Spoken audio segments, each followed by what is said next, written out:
యేసుక్రీస్తు నామమున పేరిట మీ అందరికీ శుభములు తెలియజేస్తున్నాను. నేటి వాక్య భాగం కొరకు కీర్తనల గ్రంథం 16వ కీర్తనను మనం ఇప్పుడు ఆల్రెడీ చదివినాము. ఆ కీర్తనను మనం ధ్యానిద్దాం. కీర్తన గ్రంథం 16వ కీర్తన అందరూ గమనించండి. మొదటైది మనం చదివిన కనుక ఒక్కొక్క వచనాన్ని వివరంగా ధ్యానం చేస్తూ దీంట్లో ఉన్నటువంటి దేవుని యొక్క సందేశాన్ని అది మనం స్పష్టంగా గమనిద్దాము, విందాము. ఆ ప్రకారంగా మనం కూడా ఈ కీర్తనలాగా చెప్పినట్టుగా మనం నడుచుకోవడానికి ప్రయత్నం చేద్దాం. కీర్తన గ్రంథం 16వ కీర్తన మొదటి వచనం ఇలా రాసిందిగా: దేవా, నీ శరణు చొచ్చి ఉన్నాను, నన్ను కాపాడుము.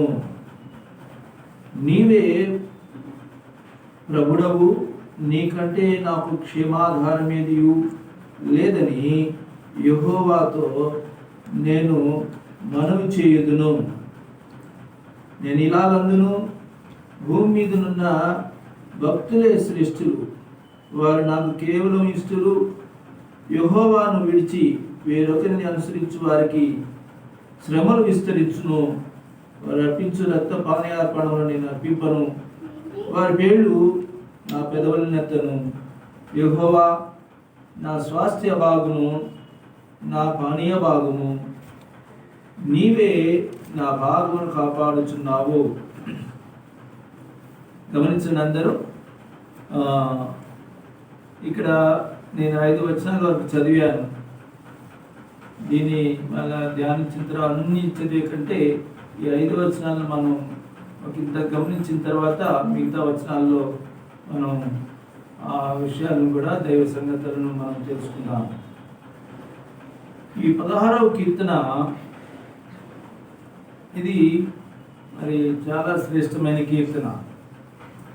కీర్తనల గ్రంథం గతంలో కూడా మీకు చాలాసార్లు ఈ కీర్తనల పుస్తకం గురించి మరి చెప్పడం జరిగింది. ఏంటంటే ఈ కీర్తన పుస్తకంలో కీర్తనలు మాత్రమే కాకుండా పద్యాలు, పాటలు, ప్రార్థన, ఆరాధన, ఇంకా విశ్వాసము, భక్తిని గురించినటువంటి ఎన్నో సంగతులు, ఒక విశ్వాసి జీవితంలో వచ్చే సమస్యలు, దానికి పరిష్కారం ఎలా, శ్రమలు ఎదురైనప్పుడు అతను ఎలా నడుచుకోవాలనే విషయాలతో కూడినటువంటి ఒక్క మాటలో చెప్తే మానవుని యొక్క జీవితంలో ఎన్ని సందర్భాల్లో ఏ పరిస్థితుల్ని ఎదుర్కొంటాడో, కష్టాలే కానీ, ఇబ్బందులే కానీ, అనారోగ్యమే కానీ, ఇక ప్రతి విధమైన సమస్యలు ఎన్ని పరిస్థితులు ఉన్నాయో వాటన్నిటిని గురించి కూడా ఒకే పుస్తకంలో ఎక్కడైనా రాసిందంటే ఆ పుస్తకమే ఈ కీర్తన పుస్తకం. ఈ కీర్తన పుస్తకంలో మరి 150 కీర్తనలు ఉన్నాయి. ఈ 150 కీర్తనలను 5 భాగాలుగా విభజించారు. కారణం ఏంటంటే మరి వాటన్నిటిని కలిపి చెప్పేదానికంటే 5 భాగాలుగా దాన్ని విడగొట్టడం జరిగింది. ప్రథమ స్కందం, ద్వితీయ స్కందం, తృతీయ స్కందం, చతుర్థ స్కందం, అలాగే పంచమ స్కందం అని 5 భాగాలుగా దాన్ని విడగొట్టడం జరిగింది. ఎందుకంటే ధర్మశాస్త్రము 5 భాగాలు ఉంది కనుక అలాగే దీన్ని కూడా 5 భాగాలుగా విభజించడం జరిగింది. సరే, ఎన్నో అమూల్యమైన మరి శ్రేష్టమైన కీర్తనలు ఈ పుస్తకంలో ఉన్నాయి. దానిలో దావీదు అనే భక్తుడు రాసినటువంటి కీర్తనలు 73 పైగా ఉన్నాయి. ఈ 73 పైగా ఉన్న కీర్తనల కారణం చేత ఈ కీర్తన పుస్తకాన్ని మరి దావీదు కీర్తనలు కూడా అంటూ ఉంటారు. సరే, దీన్ని ఎందుకు చెప్తున్నానంటే మీకు నేను ఈ వివరించబోయే ఈ కీర్తనను మీకు అర్థం కావాలంటే అసలు ఈ కీర్తన గురించి మీకు కొంచెం అవగాహన ఉంటేనే తప్ప దీన్ని మీరు అర్థం చేసుకోవడానికి వీలు కాదనమాట. సరే, ఇప్పుడు ఇక్కడ మనం చూస్తే ఈ 16వ కీర్తన, ఈ 150 కీర్తనలో ఈ 16వ కీర్తన అనేది చాలా శ్రేష్టమైనది. చాలా ఉన్నాయి శ్రేష్టమైన, మాకు ఇష్టమైన కీర్తనలు, అద్భుతమైన కీర్తనలు ఉన్నాయి. మరి 23వ కీర్తన, 91వ కీర్తన, 103వ కీర్తన, అలాగే 1వ కీర్తన, అందరికి బాగా ఇష్టమైన కీర్తనలు ఉన్నాయి. వాటిలో అటువంటి కోవకు చెందిందే ఈ 16వ కీర్తన. ఈ 16వ కీర్తన కూడా చాలా శ్రేష్టమైనది అనేదిగా ఇక్కడ భక్తుడు రాసినటువంటి దావీదనైన రాసిన ఈ కీర్తనలో, ఈ 16వ కీర్తనలో బట్టి మనం అర్థం చేసుకోవచ్చు అన్నమాట. మరి ఈ 16వ కీర్తన ఎలాంటిదంటే ఇది చారిత్రాత్మకంగా ఉందన్నమాట. ఇది కేవలం ఈ కీర్తనల పుస్తకంలోనే కాకుండా మరొక పుస్తకంలో కూడా ఈ కీర్తన రాయబడింది. అనగా కృత నిబంధనలో కూడా ఈ కీర్తన రాయబడింది. ఒక భక్తుడు ఈ కీర్తనను జ్ఞాపకం చేస్తాడు. కృత నిబంధన పరిశుద్ధులకు ఈ కీర్తనను జ్ఞాపకం చేస్తాడు. అందువలన ఈ కీర్తనకు చాలా ప్రాధాన్యత కలిగిన కీర్తన అనేది మనం చెప్పవచ్చు అనమాట. చాలా విశిష్టమైన, శ్రేష్టమైన కీర్తన. ఇది ఎవరికి సంబంధించి ఎలా ఉంది అంటే ఇది ప్రతి ఒక్క విశ్వాసికి మోడల్గా ఉండే కీర్తన అనమాట.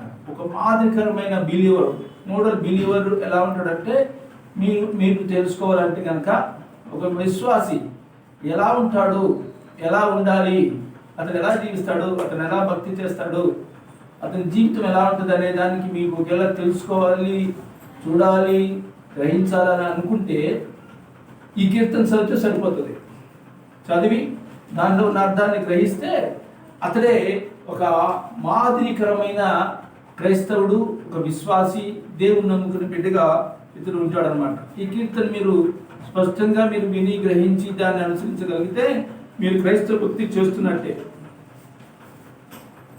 సరే, విందాం. ఈ మొదటి మాట మనం చూసినట్లయితే దేవాన్ని శరణు జొచ్చి ఉన్నాను, నన్ను కాపాడుము అంటాడు. ఈ కీర్తన రాసింది ఇక్కడ పైన రాసింది దావీదు ఆయన రాశాడు. ఇది రసిక కావ్యం అని ఉంది కనుక మాట్లాడుతున్నాము. ఈ కీర్తన మొదటి భాగంలో మనం చూస్తే దావీదు రాసిన కీర్తనగా ఉందన్నమాట. దావీదు ఆయన రాసిన ఈ కీర్తన లో ఉన్న మొదటి వచనం మనం స్పష్టంగా గమనిస్తే ఏముంది అంటున్నాడంటే, దేవా నీ శరణ చూచి ఉన్నాను, నన్ను కాపాడు. దీంట్లో ఈ మొదటి వచనంలో 3 భాగాలు ఉంటాయి. ఏంటంటే ఒకటి దేవా అని అంటాడు, కామా పెట్టేసినాడు. మళ్ళీ ఇంకొక కామ ఉంది, ఏంటంటే నీ శరణ చూచి ఉన్నాను రెండో మాట. మూడో మాట ఏంటంటే నన్ను కాపాడుము. ఈ 3 మాటలు మనం గమనిస్తే ఏమనుందంటే దేవా అనే పదం ఏంటి అంటే దేవుడు అనే పదానికి నానార్థమే దేవా. దేవుడు అనే పదానికి నానార్థమే దేవా అంటారనమాట. దేవుడికి షార్ట్ కట్ పేరు అనుకోవచ్చు. ఎందుకంటే దేవుడు అంటే హీబ్రూ భాషలో ఏమనుందంటే ఎలోహీం అని ఉంది. దేవుడు అంటే హీబ్రూ భాషలో, మన తెలుగులో దేవుడు అంటాము, హీబ్రూ భాషలో దేవుడు అనే పదాన్ని ఏమంటారంటే ఎలోహీం అంటారు. రెండోది మనం చూస్తే ఇక్కడ ఏముందంటే ఆయన దేవా అంటే అర్థం ఏంటంటే దేవుడు అంటే ఎలోహీం, దేవా అంటే హీబ్రూ భాషలో అర్థం ఏంటంటే ఏల్ అని అర్థం వస్తుంది అనమాట. ఏల్ అంటే దేవా అని అర్థం. ఇక్కడ యాక్చువల్గా ఈ దావీదు భక్తుడు చేస్తున్న ఈ ప్రార్థనే కానీ కీర్తనే కానీ ఇది ఎలా ఉందంటే ఇప్పుడు మన భాషలో ఇది బైబిల్ తెలుగు భాషలో మనం చదువుతున్నాం, కానీ అక్కడ దావీదు చేసిన ఈ ప్రార్థన తెలుగు భాషలో చేయలేదు. ఆయన మనకందరికీ తెలుసు. ఆయన ఏ భాషలో ప్రార్థన చేసినాడో తెలుసా? దేవునితో మాట్లాడాడు. ఏ భాషతో మాట్లాడాడంటే హీబ్రూ భాషతో మాట్లాడాడు. హీబ్రూ భాషలో ఆయన దేవునితో మాట్లాడినట్లుగా మనకు చరిత్ర చెప్తుంది. ఎందుకంటే బైబిల్ మూల భాష అయిన హీబ్రూలో పాత నిబంధన రాసినారు కనుక ఈ దావీదు భక్తుడు మాట్లాడిన భాష అంతా కూడా హీబ్రూ భాషగా మనం గ్రహించవచ్చు అనమాట. అయితే హీబ్రూ భాషలో ఆయన ప్రార్థన చేస్తూ అంటున్నాడు అనమాట, దేవా అని అర్థం అనమాట. రెండోది ఇక్కడ మనం గమనించినట్లయితే అంటే ఊరికే చెప్తున్నాను, రెండవ వచనంలో ఏమంటాడంటే నీవే ప్రభుడవు అంటాడు. నీవే దేవుడు అంటలేడు. ఏమంటలేడు? నీవే దేవుడు అని అంటలేడు. ఏమంటాడంటే నీవే దేవుడు అనకుండా ఆయన ఏమంటాడు, నీవే ప్రభుడవు అంటాడు. దేవా అంటే నేనేం చెప్పినాను హీబ్రూ పదంలో ఏల్ అన్న. ఈ రెండో మాటగా నీవే ప్రభుడవు అనే రెండవ వచనంలో అన్న మాటకి అర్థం ఏంటంటే ప్రభుడవు అంటే అర్థం ఏంటంటే దేవుడవు అని అర్థం. ప్రభుడు అంటే ప్రభుడవు అంటే అర్థం ఏంటంటే దేవుడవు అని అర్థం. యాక్చువల్గా ఈ ప్రభుడవు అని తెలుగులో మనం చదువుతున్నాం, కానీ అక్కడ దావీదు భక్తుడు హీబ్రూలో భాషలో ఆయన ఏమన్నాడంటే అడోనాయ్ అన్నాడు. ఏమన్నాడు?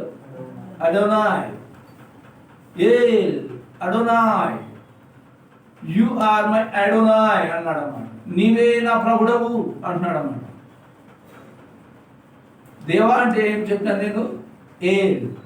ప్రభుడవు అంటే అర్థం ఏం చెప్పినాను అంటే హీబ్రూ భాషలో ఏముంది? అడోనాయ్.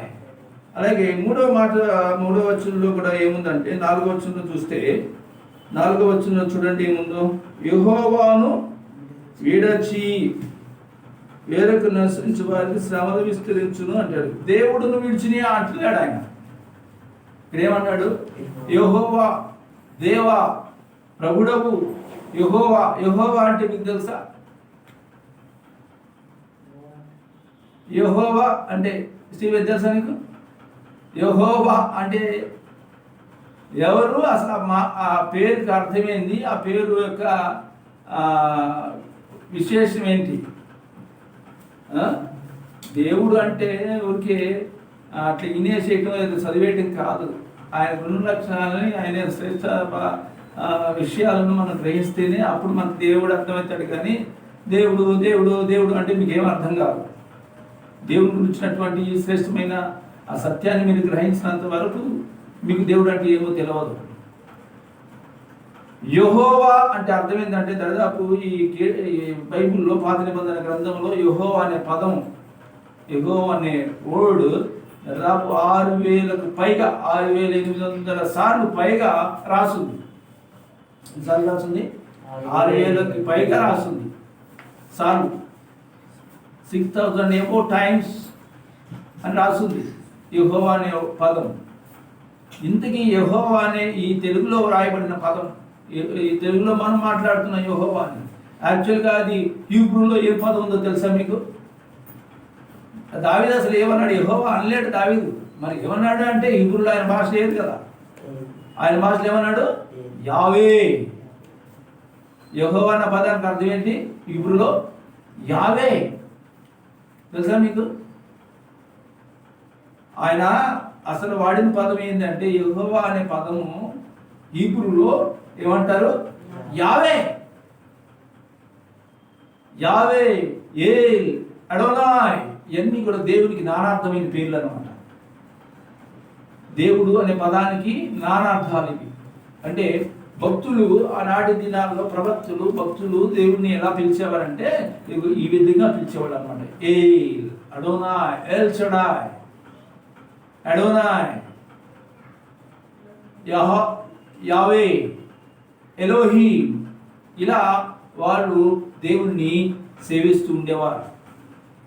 ఈ సందర్భంలో మీకు యెహోవా అంటే మీకు చాలా మందికి తెలియదు పేరు. యెహోవా అని అందరూ ఊరికి పలుకుతారు, కానీ యెహోవా ఎవరు అనేది చాలా మందికి తెలియదు. యేసుక్రీస్తు అంటేనే తెలియదు చక్కగా, ఇంకా యెహోవా ఏడాది అవుతాడు అని చాలా మందికి. యేసుక్రీస్తు అంటేనే తెలియదు. యేసుక్రీస్తు అంటే ఏం తెలుసు? క్రిస్మస్ తెలుసు, సిలువేసడం తెలుసు, చచ్చిపోయాడని తెలుసు, తిరిగి లేచాడని తెలిసి వస్తాడని తెలుసు. అంతకంటే ఏం తెలియదు. ఈ 4 విషయాల గురించి తెప్పించి ఇంక వేరే ఏం తెలియదు. యెహోవా అంటే ఎవరంటే హీ ఈజ్ ఎగ్జిస్టింగ్ గాడ్.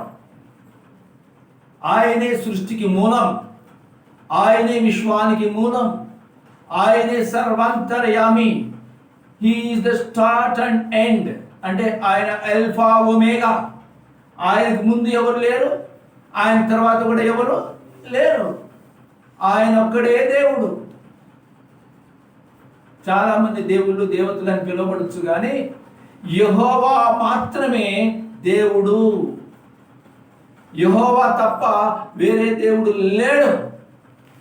ఆది అర్థాన్ని సూచించేదే యెహోవా. యెహోవా అంటే he is the whole supreme power. ఆయనే, ఆయన తప్ప వేరే ఎవరు లేరు. మోషే భక్తుడు నీవు దేవుణ్ణి అడిగినప్పుడు నీ పేరేమంటే అప్పుడు దేవుడు చెప్తాడు, నా పేరుని నీకేం పని అని చెప్పేసి అనుకుంటా ఆయన ఏమంటాడంటే నా పేరు యెహోవా అంటాడు ఆయన. I am existing God, I am who I am. నేనే. యెహోవా అంటే ఎవరో తెలుసా? యెహోవా అంటే ఎవరంటే నేనే. ఇంగ్లీష్లో ఏముంటుందంటే I am who I am. I am who I am. నేనే దేవుడను, నేను తప్ప వేరే దేవుడు లేడు అని చెప్తుంది ఎవరో? ఆయనే యెహోవా. ఆయనే ఆరంభం, ఆయనే ముగింపు. ఆయన వంటి వాడు ఈ విశ్వంలోనే లేరు. ఆయన వంటి వారు ఈ విశ్వంలోనే లేడు. ఆయన ఎవరో? ఆయనే ఈ యెహోవా. అర్థమవుతుందా? He is a existing God. ఆయన ఉన్నవాడు కనుక ఆ గొప్ప దేవుని యొక్క నామాన్ని ఆయన పలుకుతూ ఉన్నాడు. ఆ పదాలే ఏల్, ఎడోనాయ్. ఉండేదండి యెహోవా అంటే అర్థం ఏంటి? యావే అని ప్రార్థన చేస్తున్నాడు. సరే, దీనికి ఇంకొంచెం మీకు అర్థం కావడానికి ఈ కీర్తన నేను చెప్పినా కదా ఇందాక, ఏమనంటే ఈ కీర్తన కృత నిబంధనలో కూడా రాస్తుందండి. ఎక్కడ రాసిందో తెలుసా మీకు? కొత్త నిబంధనలో రాసింది ఈ కీర్తన. చూడండి, అపోస్తల కార్యం గ్రంథం 2వ అధ్యాయము. పిన్ని తీయనుకున్న తొందరకి పిన్ని.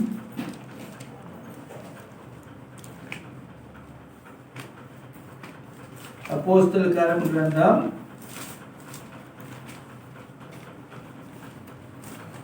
2వ అధ్యాయము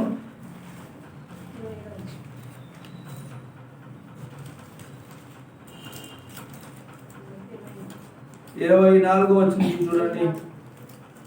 మరణము ఆయనను బంధించుట అసాధ్యం కనుక దేవుడు మరణ వేదనను తొలగించి ఆయనను లేపెను. దేవుడు మరణ వేదనను తొలగించి ఆయనను లేపెను. ఆయన గురించి దావీదు ఇట్లానే. అదిగో ఎవరి గురించి దావీదు ఇట్లానేను అంటే యేసయ్యను గురించి దావీదు పలికిన మాట చెప్తున్నాడు అన్నమాట. యేసు ప్రభువారి గురించి దావీదు అనే మహాభక్తుడు 1000 సంవత్సరాల క్రితమే ఆయన ఈ మాట పలికాడు. ఆ మాట ఆయన పలికాడని చెప్పేసి ఇదిగో పెంతెకొస్తు పండుగ రోజున పేతురు, అపోస్తలుడైన పేతురు భక్తుడు తాను చెప్పిన మొట్టమొదటి ప్రసంగంలో సెలవిచ్చినటువంటి గుర్తు చేసినటువంటి కీర్తన భాగమే ఈ కీర్తన.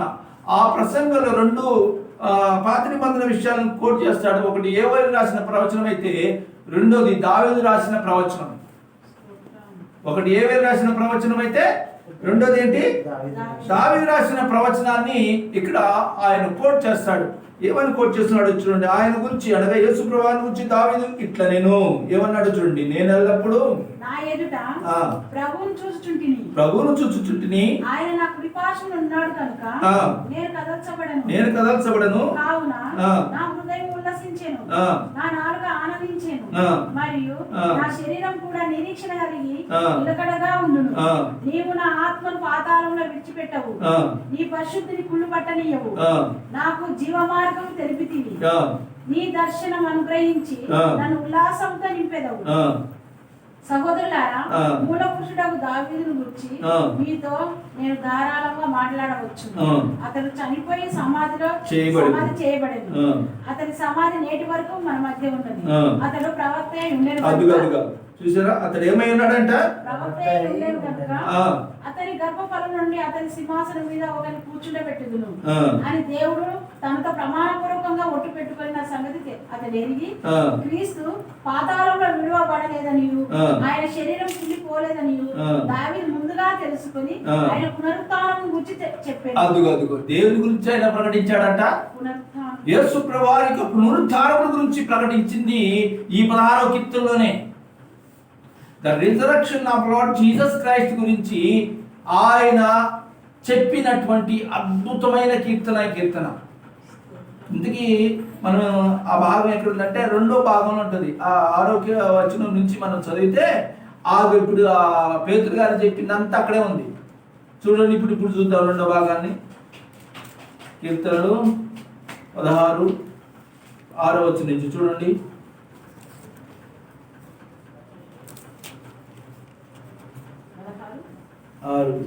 మనోహర స్థలంలో నాకు పాలు ప్రాప్తించెను, శ్రేష్టమైన స్వాస్థ్యం నాకు కలిగేను. నాకు ఆలోచనకర్త అయిన యెహోవాను స్తుతించెదను. రాత్రి గడియల్లో నా అంతరింద్రియము నాకు బోధించుచున్నది. సదాకాలము యెహోవా యందు నా గురి నిలుపుచున్నాను.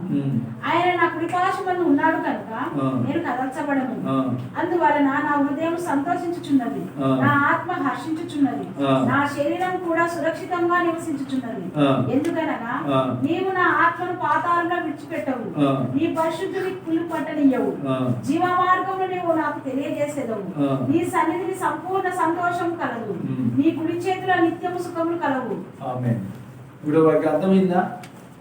ఈ భాగమనే ఈ కీర్తనలో ఉన్న విషయాన్ని 1000 సంవత్సరాల తర్వాత, అంటే యేసు ప్రభువారి కంటే 1000 సంవత్సరాల క్రితము ఈ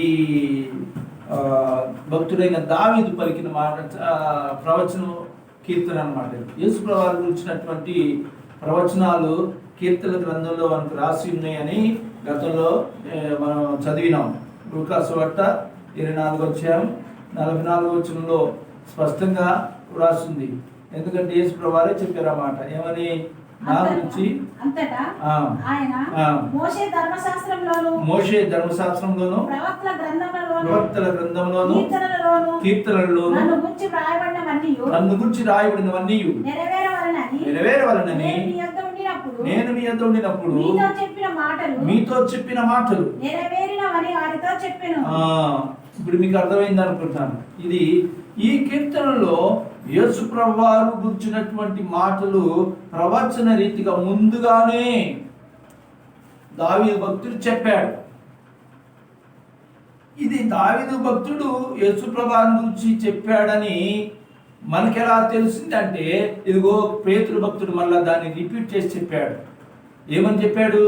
యేసు ప్రభువారి యొక్క పునరుత్థానం గురించి ముందుగానే దావీదు అనే మూల పురుషుడు ముందుగానే ఆయన తన కీర్తనలో రాసినట్టుగా దాన్ని రూఢిపరుస్తున్నాడు అన్నమాట.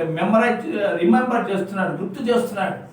ఎవరికి గుర్తు చేస్తున్నాడు తెలుసా? ఆ పెంతెకోస్తు పండుగ దినాన వచ్చినప్పుడు, పరిశుద్ధాత్మ దేవుడు వారిని దిగి వచ్చినప్పుడు ఆయన చేస్తున్న ప్రసంగంలో ఈ 16 కీర్తన కూడా ఉంది. అంత శ్రేష్టమైంది ఈ 16 కీర్తన కనుక ఈ కీర్తన చాలా శ్రేష్టమైంది. నేను ముందు చెప్తున్నాను, మన ఒక విశ్వాస జీవితంలో జరిగే ప్రతి విధమైన అంటే ఒక గుడ్ బిలీవర్ లేదా బెస్ట్ బిలీవర్, శ్రేష్టమైన క్రైస్తవుడు, ఉన్నతమైన అనుభవాలు కలిగిన క్రైస్తవుడు జీవితం జీవించే వాళ్ళు తెలుసుకోవాల్సిన కీర్తనే ఈ 16వ కీర్తన. ఇప్పుడు ఈ 16 కీర్తనలు యేసయ్య ఎక్కడున్నాడు? ఉన్నాడా యేసయ్య? 16 కీర్తనలు యేసయ్య ఆయన చెప్పాడు, పేతురు గారు చెప్పాడు. ఈ 16 కీర్తనలు యేసయ్య ఎక్కడున్నాడు? చూడండి, ఎక్కడున్నాడు యేసయ్య? గుడ్ పర్సన్ కాదు. 10వ వచనం చదవండి.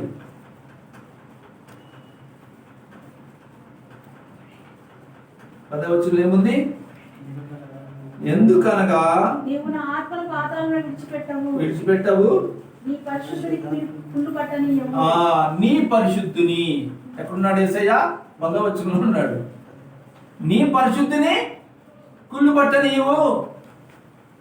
ఆయన శరీరం కుళ్ళు పట్టదు, ఆయన పునరుద్ధానుడై లేచి ఆయన వెళ్ళిపోతారని ఆయన ముందుగానే పరిశుద్ధాత్మ ద్వారా భక్తుడైన దావీదు పలికిన ఈ కీర్తన భాగం ఇది చాలా శ్రేష్టమైనది.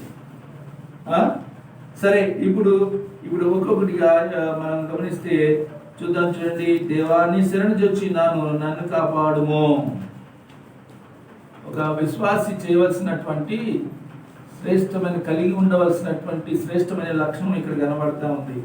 ఏంటంటే మన జీవితాల్లో ఆపదలు వచ్చినప్పుడు మాత్రమే కాదు, కష్టాలు వచ్చినప్పుడే కాదు, బాధలు కలిగినప్పుడు కాదు, అనారోగ్యం వచ్చినప్పుడు మాత్రమే కాదు, ఆపదలు కలిగినప్పుడు మాత్రమే కాదు, మనం ఎల్లప్పుడూ ఏం చేయాలంటే ఆయన శరణు వేడుకునేటట్టుగా, శరణము శరణం నీవే నా శరణం అన్నట్టుగా ఆయనను మనం ఆశ్రయించే వారంగా ఉండాలి. ఏదో కష్టాలు వచ్చినప్పుడు, ఆపదలు వచ్చిన ఆపద మొక్కులు వాడు అన్నట్టుగా ఆయన ఆశ్రయించడం కాదు, కానీ ఆయన నిత్యాశ్రయ దుర్గం. ఆయన ఎవరు? ఎప్పుడు ఆయన ఒక విశ్వాస యొక్క ఉన్నతమైన లక్ష్యం ఎలా ఉంటాడంటే అతడు ఎప్పుడు విశ్వాసి, అతడు ఎలా ఉంటాడంటే యెహోవాని ఎప్పుడూ ఆశ్రయించుంటాడు. అతను కష్టాలు వచ్చినప్పుడు ఆశ్రయించి తర్వాత విడిచిపెట్టి ఆయన పనులు ఆయన ఉండడు.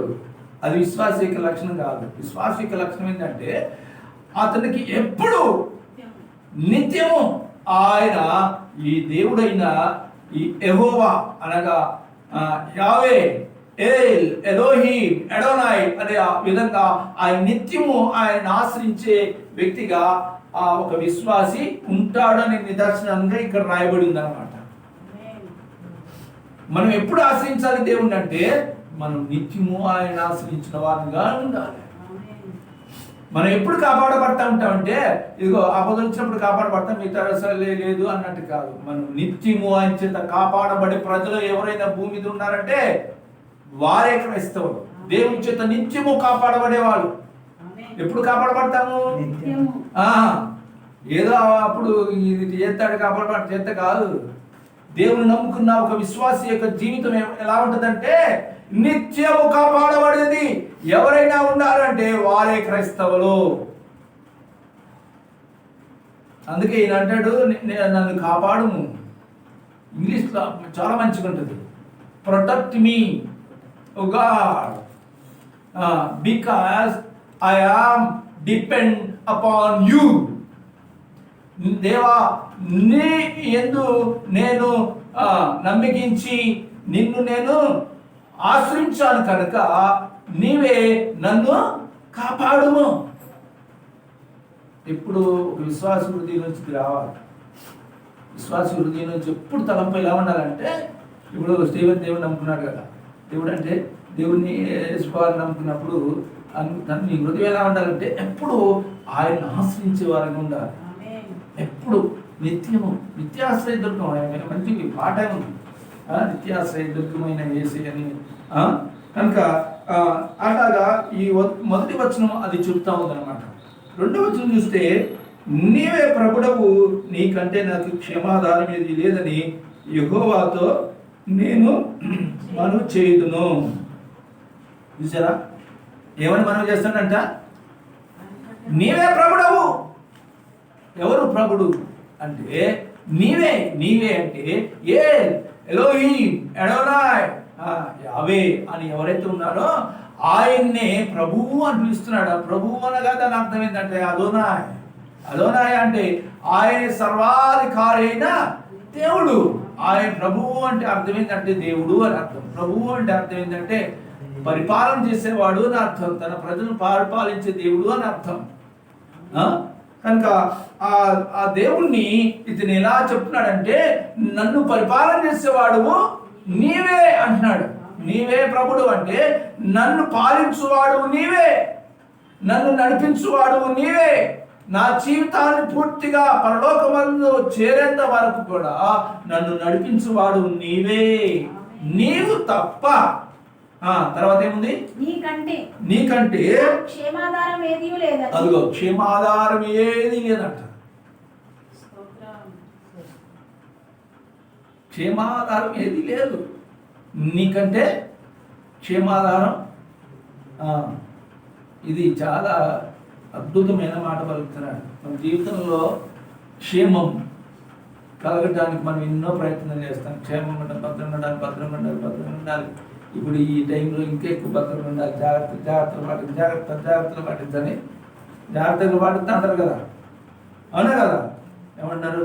మాస్క్ కట్టుకున్నారు, శానిటైజింగ్ చేసుకున్నారు, ఇంకేం చేసుకున్నారు? శుభ్రం కొంటున్నారు. దూరం కూడా ప్రజలను 5 అడుగుల దూరం ఉండు అంటున్నారు. ఇంకేమన్నారు? ఇవన్నీ ఉన్నాయి కదా. అయితే వాక్యం ఏం చెప్తుందంటే, నీకంటే క్షేమాధారము ఏది లేదు, నీవే నా క్షేమాధారం. నాకు క్షేమం ఏదైనా కలగాలంటే అది నీ ద్వారానే కలుగుతుంది, కానీ నేను కలిగిన వాటిని బట్టి కానీ లోకంలో ఉన్న వాటిని బట్టి నాకేమీ అది కలుగుదు. ఒక భక్తుని హృదయంలోంచి ఇది ఈ మాట రావాలండి. నీవు దేవుడిని నమ్ముకుంటే నీకేం రావాలంటే, నువ్వేం ప్రార్థన చేయాలంటే, ప్రభువా నీవే నా ప్రభుడవు, నీకంటే నాకు క్షేమాధారం ఏది లేదు, నీవే నా క్షేమం, నీవే నా ఆశ్రయం, నీవే నా దుర్గం, నీవే నా కోట, నీవే నా ఆరోగ్యం, నీవే నా ఆశీర్వాదం, నీవే నా ఐశ్వర్యం, నీవే నా సమస్తం, నీవే నా సమస్తానికి అధికారి, నీవే నన్ను నడిపించువాడు నీవే అనే నాకు ప్రతి ఒక్క విశ్వాస హృదయం నుంచి మాట రావాలి అని మనం చేస్తాడంట ఆయన. మనం చేయదును అంటాడు. మనం చేస్తున్నాం మనవి ఇలా మనం చేయాలి దేవునితో అని స్పష్టంగా. దావీదు గురించి నాకు దావీదు అంటే చాలా ఇష్టం. మరి మీ గురించి నాకు తెలియదు, కానీ నాకైతే ఏమనిపిస్తుంది అంటే డేవిడ్ అంటే నాకు చాలా ఇష్టం. ఎందుకు తెలుసా? దేవుడికి డేవిడ్ అంటే చాలా ఇష్టం. దేవుడికి ఇష్టం కాబట్టి నాకు కూడా ఇష్టం. దేవుడికి దావీదు అంటే మహాప్రీతి, మహాప్రేమ ఆయనకి. అంటే అందరి మీద లేదంటే అందరి మీద ఉంది, కానీ దావీదు మీద మహాప్రేమ ఉంది. ఎందుకు తెలుసా? ఈ దావీదు దేవుణ్ణి ఎంతగా ప్రేమించాడంటే తన భార్యల కంటే ఎక్కువ ప్రేమించాడు. తన పిల్లల కంటే, తన భార్య కంటే, తన తల్లిదండ్రుల కంటే, ఇంకా ఆప్తుల కంటే, మిత్రుల కంటే, స్నేహితుల కంటే, ఈ లోకంలో అందరికంటే ఎక్కువగా దావీదు ఎవరిని ప్రేమించాడంటే దేవుణ్ణే ఎక్కువ ప్రేమించాడు. అందుకే దావీదు అంటే దేవుడికి ఎక్కువ ప్రేమ. తెలుసా? ఎందుకంటే చిన్నప్పటి నుంచి అతను ఎంతగా సండే స్కూల్ అనుకోండి, మన భాషలో చెప్తే సండే స్కూల్ నుంచి కూడా దావీదు దేవుని పట్ల మహాభక్తి కలిగిన వాడు. మామూలు భక్తి కాదు. ఆయన పలికితే వాక్యం అవుతుంది, ఆయన పాడితే దేవుని పాట అవుతుంది, ఆయన రాగం తీస్తే దేవుని రాగం అవుతుంది, ఆయన చెప్తే ప్రవచనం అవుతుంది. ఇంతకన్నా రుచులే ఉన్నాయి. ఆయన పలికితే ప్రవచనం అవుతుంది దేవుని గురించి, ఆయన పాడితే దేవుని యొక్క సంకీర్తన అవుతుంది, ఆయన ప్రార్థన చేస్తే ఒక మోడల్ ప్రార్థన అవుతుంది. అద్భుతమైన వ్యక్తిత్వం. ఈ పాత నిబంధనలో అద్భుతంగా పేరు కాంచిన వ్యక్తి ఎవరై అంటే దావీదే. దేవుడు ఈ వ్యక్తిని గురించి చెప్పినంతగా మరి ఏ వ్యక్తిని గురించి చెప్పలేదు. ఎక్కువగా రిలేషన్ కలిగే దేవునితో రిలేషన్ ఎక్కువగా పదే ఎక్కువ సార్లు రాయబడిన వ్యక్తి ఎవరైనా ఉన్నారంటే దావీదే. అంతగా శ్రేష్టమైన వ్యక్తి. అందుకే ఆయన చేసిన ప్రార్థన, ఆయన పలికిన మాటలు అవి శ్రేష్టమైనవి. ఎందుకంటే అతను ఎక్కువగా దేవునితో గడిపిన వ్యక్తి, అతను ఎక్కువగా దేవునితో సమీపంగా ఉన్న వ్యక్తి, అతను ఎక్కువగా దేవుని స్తుతించిన వ్యక్తి, అతను ఎక్కువగా దేవునితో ప్రార్థించిన వ్యక్తి. దేవుణ్ణి ఎక్కువగా ప్రార్థించిన వ్యక్తుల్లో ప్రథమ లిస్ట్ అంటే ఈయనే. స్తుతించిన వాళ్ళలో ఎవరు ఉన్నారంటే ఈయనే. ఆరాధించిన వాళ్ళు ఎవరైనా ఉన్నారంటే ఈయనే. ప్రథమ భాగ్యం ఇచ్చిన వాళ్ళు ఎవరైనా ఉంటారంటే ఈయనే. ఈయన అటువంటి అద్భుతమైన వ్యక్తి అన్నమాట. అందుకే నేను అంటాడు. ఇప్పుడు చూడండి, మనం మళ్ళీ మీకు గుర్తు చేస్తున్నాను. అందుకే మన హృదయంలో ఎప్పుడు ఏం రావాలంటే, ప్రభువా చాలా మీకు లోపల చాలా భయాలు కలుగుతాయి, కష్టాలు వస్తాయి, ఇబ్బందులు వస్తాయి రావా? ఇప్పుడు గడప దాటి బయటికి వెళ్తేనే మీకు స్టార్ట్. ఇక్కడ ఉన్నంత వరకు ఏదైనా మంచిగా అనిపిస్తుంది. ఈ గడప దాటిన దాంట్లో మీకు ప్రాబ్లమ్స్ స్టార్ట్. అవునా కాదా? అయితే నేనేమన్నానంటే, మీ హృదయంలో పక్కన మీ హృదయంలో దేవుణ్ణి ఇదిగో ఆధారం చేసుకున్న వాళ్ళు అయినట్లయితే మీకు ఏ సమస్య కలిగినా, మీకు ఏ ఆపద వచ్చినా, ఏ కష్టం వచ్చినా, ఏ కన్నీరు వచ్చినా, ఏ విషయాలు మిమ్మల్ని పట్టి పీడిస్తున్నప్పటికీ, అది ఇప్పుడు మీరు అనుకున్నట్టుగా ఈ కరోనా కాదు, కరోనా తాత కూడా నేను గతంలో కూడా చెప్పిన, కరోనా తాత అనేవ్వండి. క్షేమాధారం యేసే, క్షేమాధారం యెహోవాయే, ఆయనే యావే అదోనాయ్ ఎలోహీం, ఈ ద సుప్రీం గాడ్. ఆయనే సమస్తమునకు ఆధారమై ఉన్నాడు. సమస్తమును అన్నిటికి పైన ఉన్న దేవుడు ఆయనే. ఆయనకి మించినది ఏది లేదు. ఆయనే ఆయనే ఆయన్ని ఎవరైతే ఆశ్రయంగా చేసుకుంటారో, ఆయన్ని క్షేమాధారంగా ఎవరు చేసుకుంటారో, ఎవరు ఇప్పుడు లోకంలో ఉన్న వాళ్ళు ఎక్కువగా మనుషులకి ఉన్న అలవాటు ఏంటంటే, న్యాచురల్గా వారికి స్వభావం లక్షణం ఏంటంటే మనిషి సహజంగా మనిషి మీద ఆధారపడతాడు. బైబిల్ ఏం చెప్తుందంటే, నువ్వు మనిషి మీద కాదు, నువ్వు దేవుని మీద ఆధారపడు. దావీదు అలా చేయలేదు. ఏ వ్యక్తిని ఆశ్రయించిన వాడు కాదు ఆయన. ఆయన దేవుణ్ణి ఆశ్రయిస్తాడు, దేవుణ్ణి ప్రార్థన చేస్తాడు, దేవునితోనే మనం చేసుకుంటాడు. అతను కష్టం వచ్చినా, బాధ కలిగినా, ఆనందమైన, దుఃఖమే కలిగినా, లేకపోతే భయాందోళన వచ్చినా అతను ఎప్పుడు కూడా వెంటనే దేవుని దగ్గరికి వెళ్ళే వ్యక్తి ఆయన. అంటే ఈ మధ్యాహ్నకాల సమయంలో మనం గ్రహించవలసిన విషయం ఏంటంటే, ఒక విశ్వాసిగా నీవు ఆయన్ని ఎప్పుడు సంధించేవాడిగా ఉన్నట్లయితే నువ్వు కాపాడబడతావు, ఎల్లప్పుడూ కాపాడబడతావు. నువ్వు ఎల్లప్పుడూ ఆయన ప్రభువుడుగా నువ్వు చేసుకోగలిగితే నువ్వు నడిచే మార్గం అంతా అది క్షేమమే. నువ్వు ప్రభువుడిగా చేసుకోగలగాలి.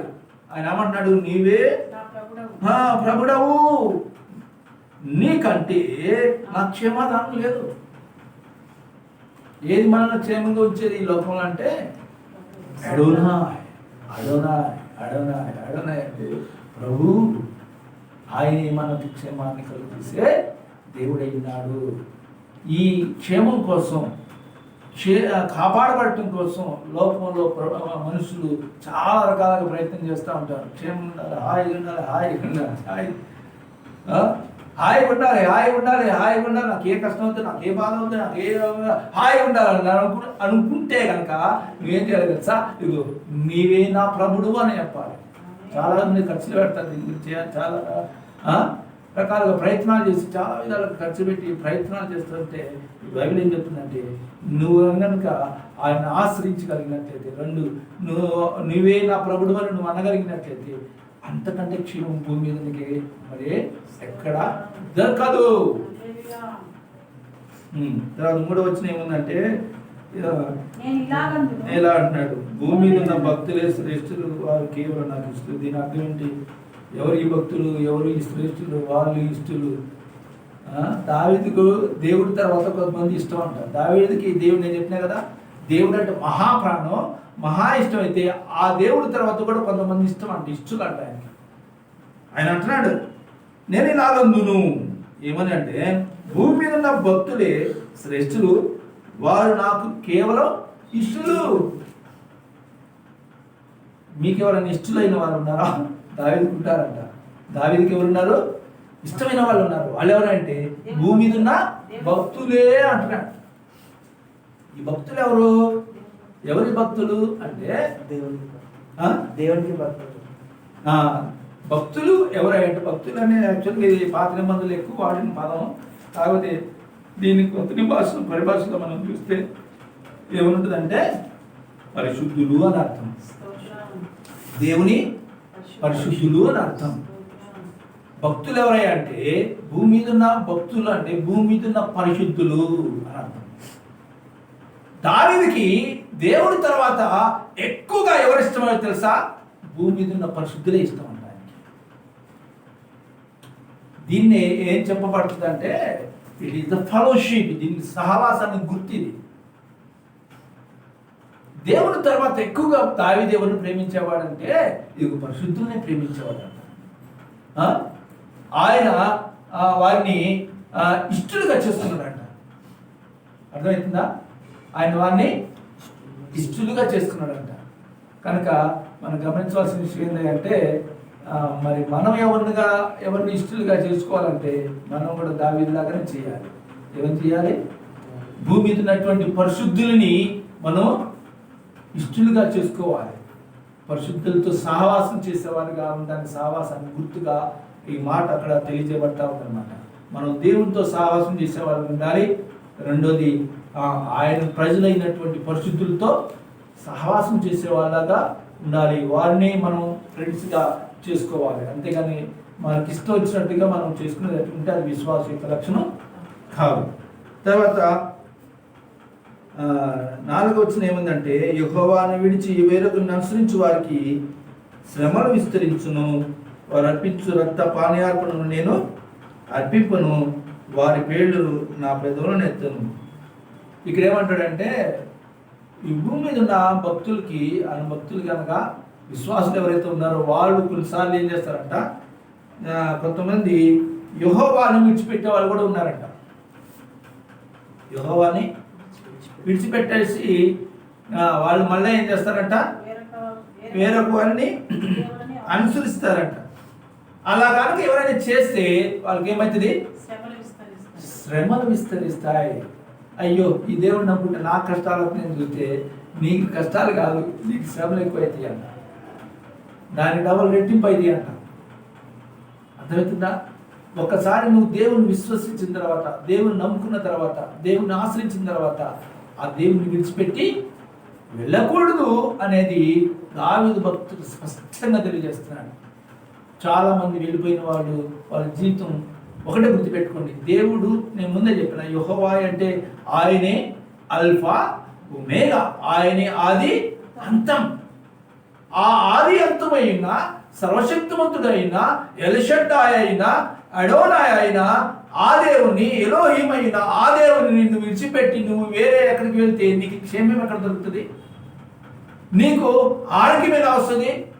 నీకు ఆ కాపుదల ఎట్లా దొరుకుతుంది అంటే నథింగ్.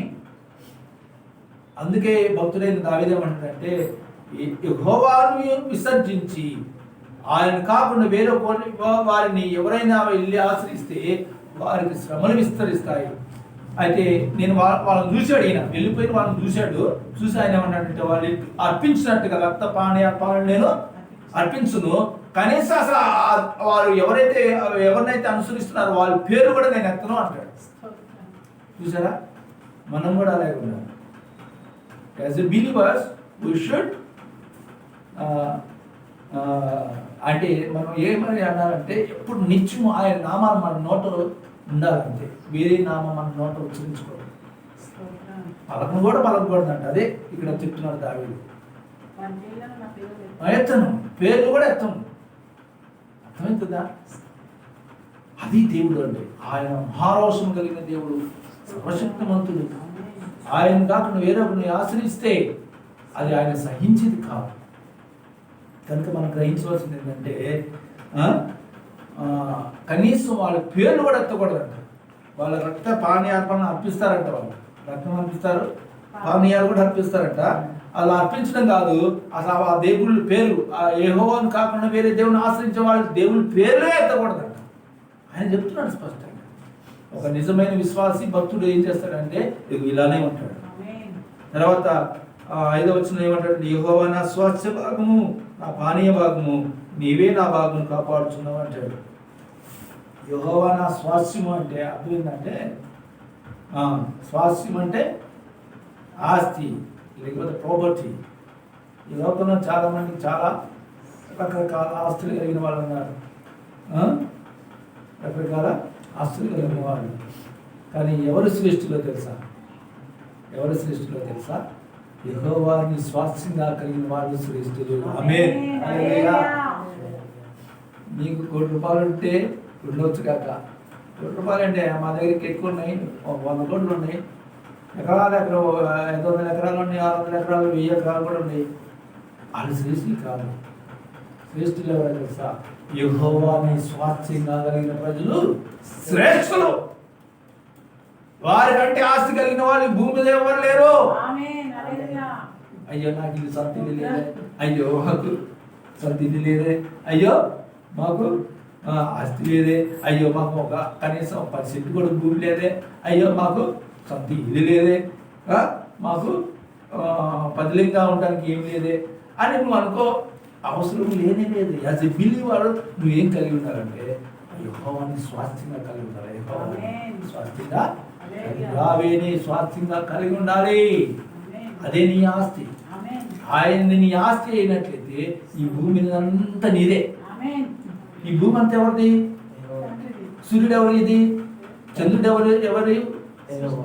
అన్ని దేవుడియే కదా. ఎవరియే అన్ని? సూర్యుడు, చంద్రుడు, ఆకాశం, భూమి, సముద్రం, ఆ కొండలు, గుట్టలు, యాప్లికాయ చెట్లు, ఆ మామిడికాయ చెట్లు అన్నీ ఎవరి? మనం తింటున్నాం కానీ ఆ చెట్లన్నీ మనవి కాదు, మనం సృష్టించలేదు, మనం తయారు చేయలేదు. అవన్నీ దేవునికి సృష్టి. అవన్నీ కూడా మనమే. ఆమేన్. ఆయన నీ ఆస్తి అయినట్లయితే ఈ సర్వస్వమే కాదు, ఇంకా ముందు పోతే అద్భుతమైన విషయాలు ఉన్నాయి. ఈ సందర్భంగా మీరు గ్రహించవలసిన విషయం ఏంటంటే, నీకు ఆస్తి లేదని బాధపడదు. కనీసం ₹1,00,000 కూడా బ్యాంకులో లేవే, 10,000 కూడా లేవే, చేతులు డబ్బులు లేవే. Don't worry. స్తోత్రం. ఏంటది? Don't worry. నువ్వేం చేయలేదు తెలుసా? యెహోవాని ఆశ్రయంగా చేసుకుంటే చాలు, యెహోవాని స్వాస్థ్యంగా ఉంటే చాలు. ఆయన ఉండగా, ఆయన నీకు ఆశ్రయంగా, ఆయన నీ ప్రభువుగా, ఆయన నీ కాపరిగా ఉంటే సమస్తం ఉన్నట్టే నీకు. ఆమేన్. నీకు అర్థమైంది. ఇది ఎక్కువ చెప్పను కానీ ముందు చివరి చాలా విషయాలు ఉన్నాయి, ఇవన్నీ కొత్తగా గుర్తు చేసుకున్నాం. ఈరోజు 2వ మెసేజ్ ఉంది కాబట్టి దీన్ని నేను కంటిన్యూ చేస్తున్నాను. చాలా స్పష్టంగా వినండి. 2వ మెసేజ్ ఉండదు మళ్ళీ, ఎందుకంటే వృద్ధదాగ్రతం అక్కడ కార్యక్రమం ఉంది కనుక మనం దీన్ని స్పష్టంగా గ్రహిద్దాం. చూడండి 6వ వచనం చూడండి. మనోహర స్థలంలో నాకు పాలు ప్రాప్తించింది, శ్రేష్టమైన స్వాస్థ్యము నాకు కలిగింది. ఇక్కడ ఇంకోటి అంటున్నాడు. ఏంటిది? మనోహర స్థలం అంటే ఏంది? నాకు పాలు అంటే ఏంది? శ్రేష్టమైన స్వాస్థ్యం అంటే ఏంది? ఇవన్నీ గ్రహించాలి. కొద్దిగా చదువుకుంటూ పోకూడదు. ఏం చేయాలి? దీన్ని గ్రహించాలి. మనోహరమైన స్థలం ఉందంట. చాలా స్థలాలు ఉన్నాయి, అద్భుతమైన స్థలాలు, ఆహ్లాదమైన ప్లేసులు, ఊటీ, చూడదగిన ప్రదేశాలు ఎన్నో ఈ భూమి మీద ఉన్నాయి. కొండలు, గొట్టులు, ఆర్కిటికా, ఉద్యానవనాలు, పార్కులు, ఇంకా జూ పార్కులు, ఆ పార్కులు, ఈ పార్కులు, ఎన్నో ఆహ్లాదకరమైన ప్రదేశాలు. దుబాయ్ వెళ్తే అసలు మైమరిచిపోతారు. అమెరికా వెళ్తే ఇంకా చాలా విషయాలు ఉన్నాయి. అట్లాగా ఈ 5 ఖండాల్లో, ఎన్ని ఖండాలు? 5 ఖండాల్లో ఉన్నటువంటి 7 ఖండాల్లో, ఆసియా, ఆఫ్రికా, అమెరికా, ఉత్తర అమెరికా, దక్షిణ అమెరికా, ఇవన్నీ యూరోప్, ఈ కాంటినెంట్లో 7 ఖండాల్లో ఉన్నటువంటి ప్రదేశాలు ఎన్ని ఉన్నా అవన్నీ మనోహరాన్ని కావు. అయితే ఈ దావీదే చెప్తున్నాడు, మనకి తెలియదు. దావీదుకి ఏమి చెప్తున్నాడంటే, మనోహరమైన స్థలంలో నాకు పాలు ప్రాప్తించాను. ఆ పార్కులో నాకు పార్ట్నర్ అయితే, అక్కడ నాకు పాలు ఉంది, అక్కడ నాకు పార్ట్నర్షిప్ ఉంది, ఇక్కడ నాకు పార్ట్నర్షిప్ కాదు. నీకు ఉండాల్సిన పార్ట్నర్షిప్ అక్కడ. నీకు ఉండవలసిన పార్ట్ అంటే భాగము, పాలు, వంతు ఎక్కడ ఉండాలి తెలుసా? మనోహరమైన స్థలంలో. మనోహరమైన స్థలం అంటే పరలోక రాజ్యం అని అర్థం. పరలోకానికి గుర్తు అది. ఎవరైతే ఆయన ప్రభువుగా చేసుకొని, ఆయన ఆశ్రయించి, ఆయన అనుసరిస్తూ, ఆయన్ను విశ్వసించి నడుచుకునే ప్రజలు ఎవరైతే ఉంటారో వాళ్ళకి ఏం కలుగుతుందంటే, మనోహరమైన స్థలంలో పాలు ఉంటుంది. నేను మర్చిపోవద్దు. మీకు తర్వాత మాట ఏముందంటే, శ్రేష్టమైన స్వాస్థ్యం నాకు కలుగుతుందంట అని చెప్తున్నాడు. దావీదే చెప్తున్నాడు. ఏమైనా స్వాస్థ్యం అది? శ్రేష్టమైన స్వాస్థ్యం. పరలోక రాజ్యంలో మనకు దొరికేదే శ్రేష్టమైన స్వాస్థ్యం. ఈ లోకంలో నీకు వేసే ఇల్లు ఇచ్చాడు అనుకో, శ్రేష్టమైన స్వాస్థ్యం అంటే బెస్ట్ ప్రాపర్టీ అని అర్థం. స్వాస్థ్యం అంటే ప్రాపర్టీ, లేకపోతే ఆస్తి. బెస్ట్ ఆస్తి ఏంటో తెలుసా? అదే ఇక్కడ దావీదు పలుకుతుంది. ఏంటంటే, ఈ భూమి మీద నీకు ఎన్ని ఆస్తులున్నా, ఇప్పుడు ఇల్లు ఉందనుకో, దేవుడు ఇచ్చాడు అనుకో, అది ఏమవుతుంది? కొంతకాలానికి ఏమవుతుంది? శిథిలం అవుతుంది. అవునా కాదా? కారు కొనుక్కున్నావు అనుకో, కొత్త దేవుడు ఇచ్చింది కారు ఏమైతే కొంతకాలానికి బాధపడిపోతుంది. అది మళ్ళీ రిపేర్ చేయాలి, మళ్ళీ కొత్తది తెచ్చుకోవాలి. కానీ అక్కడ అలా కాదంట. అది శ్రేష్టమైన స్వాస్థ్యం. అది పరలోక రాజ్యంలో మనకు ఇవ్వబడుతుందంట. శ్రేష్టమైన స్వాస్థ్యం నాకు కలిగను అంటాడు. ఎక్కడ? పరలోకంలో. మన శ్రేష్టమైన స్థలం ఎక్కడ? పరలోకం. మనోహరమైన స్థలం అంటే అదే పరలోక రాజ్యంలో దేవుడు ఉండే స్థలంలో మనకు ఉండే ఆ భాగ్యం అనమాట.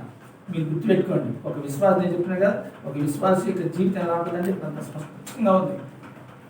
తర్వాత ఏముందంటే, నాకు ఆలోచనకర్త అయిన యెహోవాను స్తుతించెదను. రాత్రి గడియలో నా అంతరింద్రియము నాకు బోధించుచున్నది. చాలు. ఇక్కడ ఏముంది? 7వ వచనం ఏమంటాడంటే, నాకు ఆలోచనకర్త యెహోవాను స్తుతించెదను. ఇప్పుడు మీకు ఆలోచనకర్త ఎవరు? ఆలోచనకర్త ఎవరు?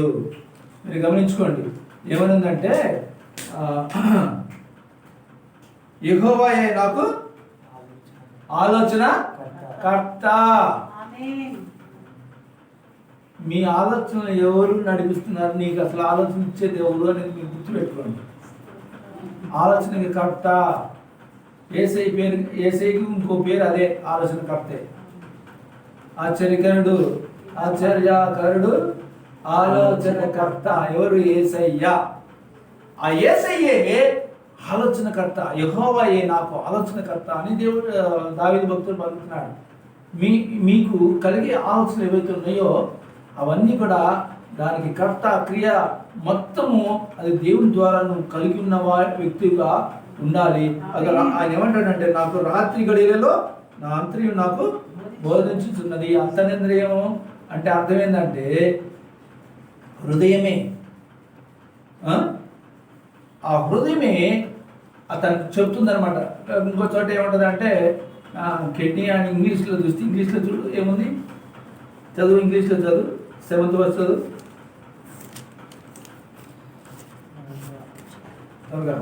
I bless the Lord who gives me console in the night. Also my heart instructs me. Heart అంటే హృదయం. చెప్పినా అంతరింద్రియం అంటే హార్ట్. కానీ ఇంకొక మూల భాష ఏముందంటే కిడ్నీ అని. కిడ్నీ అనేది సరైన ట్రాన్స్లేషన్ కాదు, కానీ ఇక్కడ మనం గ్రహించాల్సింది ఏంటంటే హార్ట్. హృదయము నాకు బోధిస్తుంది అంటాడు. ఆలోచనకర్తగా ఉన్నాడు. హృదయము నాకు బోధించుచున్నది. తర్వాత సదాకాలము యెహోవా యందు నా గురి నిలుపుచున్నాను. ఆయన నా కుడిపార్శ్వమందు అందున్నాడు కనుక నేను కదల్చబడను. ఈ మాట అర్థం. ఈ సంవత్సరం అంతా నిన్ను స్తుతిస్తా అంటలేడు ఆయన. సదాకాలము యెహోవా యందు గురి నిలుపుచున్నాడు. బాబా కాసేపు గురి పెట్టేసేసి, గురి అంటే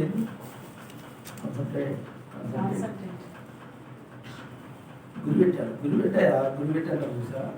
ఈ దావీదు ఎలా గురి పెడతాడు తెలుసు దేవుని మీద? ఎట్లా గురి పెడతాడు? సదాకాలం.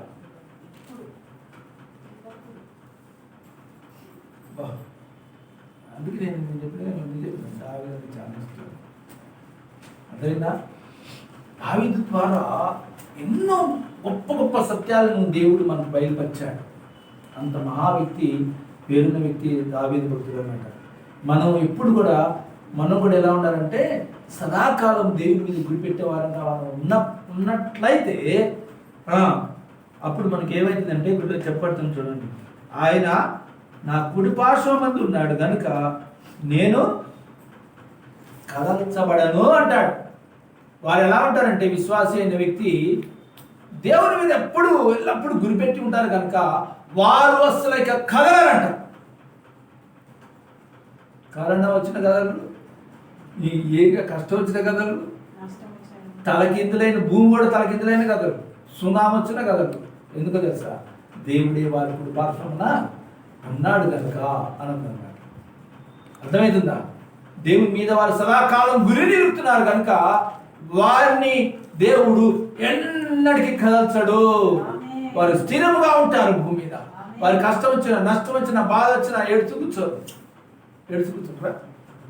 ఏడ్చే వాళ్ళని ఏమంటారు కదా సార్, దేవుడు లేడని అర్థమైతేనే ఏడవాలి. ఎప్పుడు ఏడుస్తారు తెలుసా? నేను చెప్తాను, ఏడుపు ఎప్పుడు వస్తుందంటే, ఇక మా పని అయిపోయింది, నాకు ఆధారం లేదు, నాకు దిక్కు లేదు, నాకు డబ్బులు లేవు, నాకేం లేదని అనేవాళ్ళు అప్పుడు ఏం చేస్తుంటే ఆఖరికి వాళ్ళకి ఏడిపోయేది. దేవుడు నమ్ముకున్న వారు ఎప్పుడు ఏడవరు. ఎలా ఉంటారు తెలుసా? అది కింద రాసింది, కింద రాసింది నేను చదువుతాను మీకు, మీరు గుర్తుపెట్టుకోండి. మీరు ఏడవ కాదు, ఎవరు ఏడవాలి? దేవుడు లేడు. ఓ దేవుడు లేడు, నా పని అయిపోయింది, నా జీవితం ఇంతే, నా బ్రతికింతే, నా కష్టంలోనే ఇట్టగే నా జీవితంతో ఎండు అనేవాళ్ళు ఏడవాలి. వాళ్ళకి ఇంకేం లేదు. దేవుడు లేని వాళ్ళు ఏడుస్తారు ఒక మాట చెప్తే. దేవుడు ఉన్న వాళ్ళు ఏడవరు. మరి ఏం చెప్తారయ్యా అంటారు. ఇది రాసింది చూడండి. వాళ్ళు కదల్చబడరు, అందువలన నా హృదయము సంతోషించుచున్నది, నా ఆత్మ హర్షించుచున్నది, నా శరీరం కూడా సురక్షితంగా నివసించుచున్నది. చాలా మీకు నేనేం చెప్పిన ఏడవరు అని చెప్పినా లేదా? కానీ అక్కడ ఉందా నేను చెప్పింది లేదు. కానీ దాని అర్థం అదే. వాళ్ళు కదల్చబడరు. యెహోవాని ఆశ్రయించే వారు, నమ్మిన వారు, ఆయన శరణు వచ్చిన వారు, ఆయన ప్రభువుగా చేసుకున్న వారు, వారు ఎలా ఉంటారంటే ఇదిగో సంతోషముతో. మాట చదవండి మళ్ళా. అందువలన నా హృదయం సంతోషించుచున్నది. ఆయన అంతరింద్రియం ఆయనకి ఎప్పుడు బోధిస్తుంది కదా. ఆలోచనకర్త అయ్యింది రాత్రి గడియలో ఆయనకి అంతరింద్రియం ఆయన హృదయము. ఆ భక్తుడైన దావీదుకి ఏమైనా తెలియజేస్తుంది అంటే ఇదిగో సంతోషాన్ని కలిగి చేసేటట్టు తన హృదయాన్ని, తన హృదయం తనకు అట్లా నేర్పిస్తా ఉందంట. దేవుడే తన హృదయం ద్వారా నేర్పిస్తా ఉన్నాడు. కనుక అతను ఏమంటాడంటే నా హృదయము సంతోషించుచున్నది, నా ఆత్మ హర్షించుచున్నది, నా శరీరం కూడా సురక్షితంగా నివసిస్తుంది. చూసారా శరీరానికి ఏమొచ్చింది? కరోనా. అదే గుర్తుపెట్టుకోండి. చాలా మందికి వచ్చిన బాధ ఇదే. యెహోవాను నమ్మిన విశ్వాసి శరీరమే కానీ, ఆత్మే కానీ, హృదయమే కానీ, మూడున్నాయి అక్కడే. ఏమని? హృదయమే కానీ, ఆత్మే కానీ, శరీరమే కానీ కాల్చబడదు, ఏడవదు. ఆత్మ ఏమో దుఃఖిస్తుంది, శరీరం ఏమో రోధిస్తుంది, హృదయం ఏమో భయాందోళనకు గురవుతుంది. ఏమో జరగవు అక్కడ. ఏం జరుగుతుంది తెలుసా? హృదయం ఏమో సంతోషిస్తుంది, ఆత్మ హర్షిస్తుంది. ఆహా, ఇంకేం కావాలి మీకు? ఇది చాలా ఇంకేం కావాలండి? కరోనా తాకరాని మీకేం కాదు.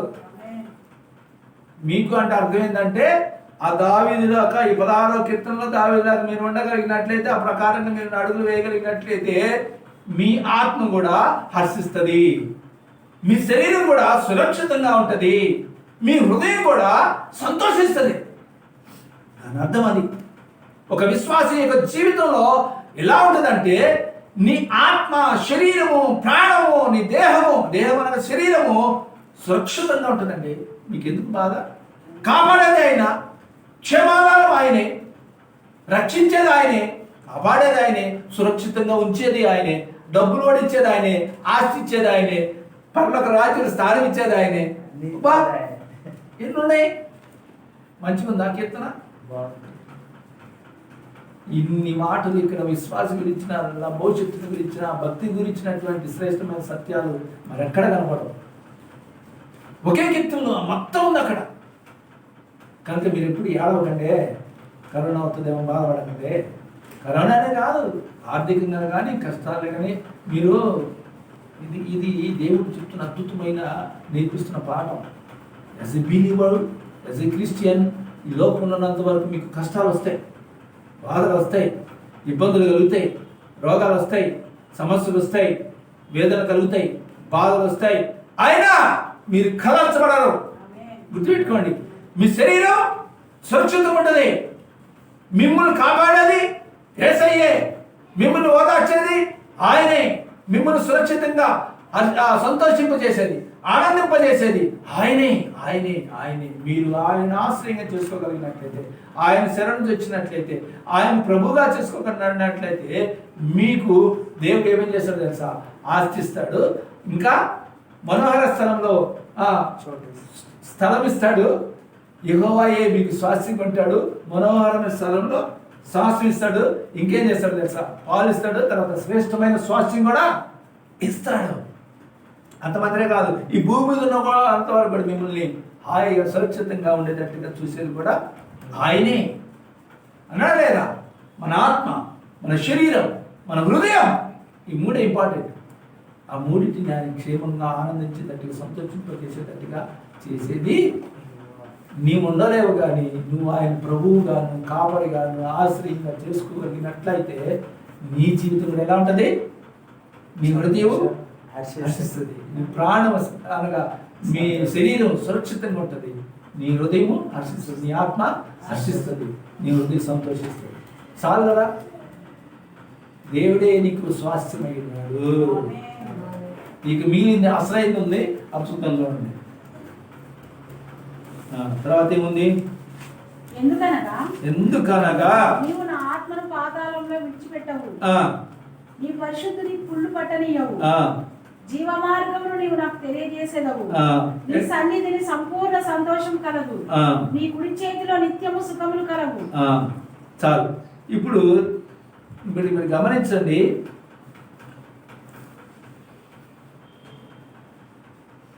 ఇతనికి ఎంత నిరీక్షణ కలిగి ఉన్నాడో చూడండి. అన్ని నిరీక్షణతో కూడిన మాటలు. ఈయన చూడలేదు ఏమి. చూశాడా? మనోహర స్థలం చూసిండా? యెహోవా శ్వాస భాగం చూసిండా? పానీయ భాగం చూసిండా? లేదా ఇంకా శ్రేష్టమైన స్వాస్థ్యం చూసాడు ఆయన? కానీ ఈయన అన్నీ చెప్తున్నాడు. నేను కదల్చబడను అంటాడు, సురక్షితంగా ఉంటానంటాడు, హర్షిస్తానంటాడు, సంతోషంగా ఉంటానంటాడు, నాకు ఆలోచనకర్త ఆయనే అంటాడు. ఎన్ని ఆశీర్వాదాలండి ఇవన్నీ! ఇదే అసలైన సంతోషకరమైన క్రైస్తవ జీవితం. అన్నిటికంటే ముఖ్యంగా ఏంటంటే మనకి ఏమంటే భయం. మనుషులందరికీ ఎక్కువగా భయపడేది దేని గురించి తెలుసా? మరణం. మరణం మరణం గురించి భయం. కరోనా వస్తే ప్రాబ్లం లేదు, కానీ ఎందుకు భయపడతారు తెలుసా? చచ్చిపోతారేమో భయం, వస్తలేమో అని భయం. ఇదిగో దేవుడు అన్నాడు, చూడండి, ఎందుకనగా నీవు నా ఆత్మను పాదాలను విడిచిపెట్టవు, నీ పరిశుద్ధిని పుల్లు పట్టనీయవు, జీవ మార్గమును నాకు తెలియజేతువు. మన ఆత్మ అంట ఇక్కడ ఏమనిందంటే పాతాళం నుంచి కూడా రాసింది. నా ఆత్మను పాతాళం అంటే అర్థం ఏంటంటే చచ్చిపోయిన వాళ్ళు ఉంది ప్లేస్ అని అర్థం. అక్కడ ఇడిచిపెట్టాడంటే దేవుడు. ఆయన అంటాడు అక్కడ ఇడిచిపెట్టాడు, నరకం కాదు. పాతాళం అనేది ఏంటంటే దేవుడు చనిపోయిన వాళ్ళు ఉండే ప్లేస్. అక్కడ చనిపోయిన వాళ్ళు అక్కడే స్టే చేసేదన్నమాట. అక్కడి నుంచి దాన్ని నెక్స్ట్ ఏం చేస్తారు? పరలోకానికి వెళ్తారు వాళ్ళు. ఇక్కడ ఏమన్నాడు దావీదు ఏమన్నాడు? నీవు నా ఆత్మను పాతాళంలో విడిచిపెట్టవు. పాతాళంలో విడిచిపెట్టు, అక్కడే విడిచిపెట్టేసేవు. నన్ను ఏం చేస్తావంటే ఇదిగో జీవ మార్గంలోకి నన్ను నడిపిస్తావు, మనోహరమైన స్థలంలోకి నన్ను తీసుకెళ్తావు, ఇది శ్రేష్టమైన స్వాస్థ్యం నాకు ఇస్తా అన్నావు అని చెప్పేసి అద్భుతంగా ఆయన చెప్తున్నాడు. ఇంకా 11వ వచనంలో ఏముంది? నీ సన్నిధిని సంపూర్ణ సంతోషం కలగాలంటాడు. అబ్బా, ఈయన అనుభవించినట్టుగా చెప్తున్నాడు. చూడండి అది చెప్తున్నాడు, నీ సన్నిధిలో అసలు ఇక్కడ అంటే complete Joy, rejoice, real Joy, completeness, సంపూర్ణమైన సంతోషం ఈ భూమి మీద నీకు కలగదు. సంతోషం ఏర్పడుతుంది కానీ అసలు సంపూర్ణమైన సంతోషం అంటే ఆయన సన్నిధిలోనే, నీ సన్నిధిలోనే సంపూర్ణమైన సంతోషం కలదు అంటాడు. ఎంత మంచి మాట చెప్తున్నానండి. నీకు భూమి మీద నువ్వు దేనిని బట్టి కూడా ఇట్లా విధంగా సంతోషించలేవు. దేని బట్టి సంతోషిస్తావు తెలుసా? ఆయన సన్నిధిలోనే ఇటువంటి సంపూర్ణమైన సంతోషం దొరుకుతుంది. అది ఒక విశ్వాస జీవితం యొక్క క్రమం, జీవితం యొక్క భవిష్యత్తు, విశ్వాసిక భవిష్యత్తు, విశ్వాస యొక్క భక్తి అని చెప్పవచ్చు. అతను కలిగే భక్తి జీవితం జీవించడం ద్వారా అతను కలిగే ఫలితాల గురించి కూడా అన్ని అనగా ఆశీర్వాదాల గురించి స్పష్టంగా రాసిన కీర్తన ఏదైనా ఉందంటే అదే ఈ 16వ కీర్తన. ఈ దినాల్లో అయిపోయింది. తర్వాత ఏముంది? నీ కుడి చేతిలో నిత్య సుఖములు కలవు. నీ కుడి చేతిలో నిత్య సుఖం కలవంట. నిత్య సుఖం అంటే అది ఎట్లా ఉంటుంది తెలుసా మీకు? ప్రతి మాట గమనించాలి, ప్రతి మాట అర్థం చేసుకోవాలి, ప్రతి మాట గమనించాలి. పుట్టిగా వచ్చినవారా, చదివినవారా, పోయినవారా, అయిపోయిందా, ఏదో చెప్పినారు, అయిపోయింది, టైంపాస్ అయిపోయింది, ఒకటి అయిపోయింది, వెళ్ళిపోయినాం కాదు. ఎలా ఉన్నారు తెలుసా? ప్రతి వాక్యాన్ని మన హృదయంలో తీసుకోవాలి. నేను చెప్పిన పోయిన వారం, అంత ముందు వారం చెప్పాను. నేను ఏం చెప్పాను తెలుసా? ఈ కీర్తిని చదివి విని నేర్చుకున్న తర్వాత మీరు ఇతరులకు చెప్పేటట్టున్నారు, ఆ విధంగా తయారవ్వాలి. అర్థమైందా? ఇని మీ ఎందుకు మీరు కాదు, మీరు చెప్పాలి. ఇప్పుడు ఏ విధంగా మీకు ధైర్యపరచేటట్టు కీర్తన ద్వారా మనకి దేవుడు ఎన్ని మాటలు నేర్పించాడో ఆ మాటలు మీరు ఎవరైనా ఇబ్బందుల కష్టాల్లో ఉన్న వాళ్ళు ఎవరైనా కనబడితే వాళ్ళకి ఈ మాటలు చెప్పండి. దాని గురించి మీకు నేర్పించబడుతున్నాయి. దేవుడు నీకు నేర్పించిన పాఠాన్ని చెప్పగలిగితే వాళ్ళు కూడా మీ విని మేలు పొందుకుంటారు. అవునా కాదా? చెప్తారా మరి? చెప్తాను. అదే క్రైస్తవ జీవితం. ఏం పిన్ని సమయం ఓకేనా? అలా ఉంటే ఇంతకన్నా లేదు, ఇంతకంటే శ్రేష్టమైన జీవితం, అసలు శ్రేష్టమైన శ్వాసం, మనోహరమైన స్థలంలో ప్రాప్తి, పాలు, ఇక నిత్య సుఖము, నిత్య సుఖం అంటారు. అసలు అది భూమి మీద దొరికేది కాదు. అది ఈ భూమి మీద దొరికే అన్ని టెంపరీ, అన్ని టెంపరీ. ఏది నువ్వు కలిగి ఉన్నా అవి టెంపరీ. నిత్యం అనేది అంటే పర్మనెంట్. నిత్యం అనేది పర్మనెంట్. ఈ భూమి మీద నువ్వు ఏ సంతోషం, బిర్యానీ తిన్నా, ఇంకేదైనా చేసినా, ఇంకో కారు కొనుక్కున్నా, డబ్బులున్నా, బ్యాంకులున్నా, విదేశాల్లో పర్యటనకి ఏరోప్లేన్ ఎక్కినా ఆ సంతోషం టెంపరీ. ఇంకేదైనా చేయి ఈ భూమి మీద నీకు ఏదైనా.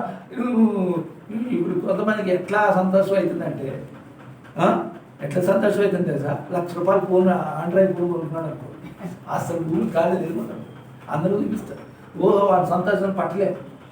₹1,00,000 ఫోన్ అమ్మో, ఆండ్రాయిడ్ ఫోన్ అమ్మో, ఇంకా అది ఇదని వచ్చినవాడు అందరికీ చెప్తాడు. ఎంత సంతోషం అంటే అసలు ఇంక నాకు ప్రపంచంతో పని లేదంటాడు. అన్నం తింటాడా? అసలు అన్నం తినబుద్ధి కాదు వారికి. మీకు తెలుసో తెలియదు, అట్ట చేస్తారు అందరు. ఆ ఫోన్ పట్టుకునే ఆడతాడు, ఫోన్ పట్టుకునేది వస్తాడు, ఫోన్ చెవులు పెట్టుకుని. ఒక పాస్టర్ గారి ఇంటికి వెళ్తే ఆ కుర్రోడు ఇంట్లో నుంచి వస్తానే ఫోను చెవులో అది పెట్టుకున్నాడు, ఫోన్ తీసుకొని వచ్చేసాడు. అది ఫోన్ ఆడ పెట్టి రావాలి కదా. అబ్బే ఫోన్ ఉంది, చెవుల్లో అయ్యే ఉండి నాతో మాట్లాడతాడు. నేను చెప్పే వాడికి వినపడుతుందా? అయిపోతుంది అన్నమాట. ఇవన్నీ కూడా టెంపరీ, ఇవన్నీ కూడా అశాశ్వతమైనవి. శాశ్వతమైనది సంతోషము, నిత్య సంతోషం ఆయన రాజ్యంలోనే మనకు కలుగుతుంది. మనం కుళ్ళిపోవటం అర్థం ఏంటంటే మన ఆత్మ నశించదు. మన ఆత్మ ఆయనతో కూడా యుగాలు నిత్యము ఉండేటట్టుగా ఆయనతో కూడా మనం ఉండబోతున్నాం అన్నమాట. కనుక ఈ యొక్క మధ్యాహ్నకాల సమయంలో మీరు అల్టిమేట్గా గ్రహించవలసిందంటే, ఎప్పుడైనా దేవుని విశ్వసించిన ప్రజలంగా, ఆయన ఆశ్రయించిన ప్రజలంగా, ఆయన ప్రభువుగా మనం చేసుకున్న ప్రజలంగా మనం కదల్చబడము. ఆయనే మనకు కావాల్సిన కట్టుకుంటాడు, ఆయనే మనకు పానీయ భాగము, ఆయనే మనకు శ్రేష్టమైన స్వాస్థ్యము, మనోహరమైన స్థలంలో ప్రాప్తిస్తాడు. మన ఆత్మ, మన శరీరము, మన హృదయము హర్షించేటట్టుగా, సంతోషించేటట్టుగా, ఆనందించేటట్టుగా చేసేది ఎవరైనా ఉన్నారంటే ఆయనే మన దేవుడు. ఆయనే ఎలోహీం, ఆయనే ఏల్, ఆయనే అడోనాయ్, ఆయనే యావే, ఆయనే ఎల్ షడాయ్. ఇక మీద నుంచి మీ ఆత్మ, మీ శరీరం, మీ హృదయం సంతోషించేటట్టుకున్నారు. 16వ కీర్తన మీ హృదయం ముద్రపడిపోవాలి. Don't worry. మీరు ఎప్పుడు మీరు దిగులు చెందకండి, బాధపడకండి. మీరు బాధపడితే ఏమవుతుంది అసలు? దేవుడు బాధపడతాడు, మీకు తెలుసో తెలియదు. ఇప్పుడు పిల్లడు బాధపడతాడు అనుకో, తండ్రికి ఏమవుతుంది? నవ్వుతాడా? కుమారుడు బాధ కలిగింది అనుకో, తండ్రి నవ్వుతాడు. ఆయన కూడా బాధ కలుగుతుంది, తన హృదయం దుఃఖం అవుతుంది. అందుకనే దుఃఖపడేటట్టుగా ఆయన ఉండడు. ఆయన మనల్ని ఎప్పుడు సంతోషింప చేయాలని, ఆనందింప చేయాలని మన గురించి పట్టించుకునే దేవుడు. కనుక మీరు బాధపడకండి, మీరు బాధపడి దేవుని బాధపడకండి. కనుక మీరేం చేయాలి తెలుసా? సంతోషించే వాళ్ళు ఉండేటట్టుగా దేవుడు ఉండాలని దేవుడు మిమ్మల్ని గురించి ఆయన కోరుకుంటున్నాడు. ఆ విధంగా మనం నిత్య సుఖమును, సంపూర్ణ సంతోషాన్ని కలిగిన వారంగా మనం దేవుడి మాటలు దీవించగాక. ఆమేన్.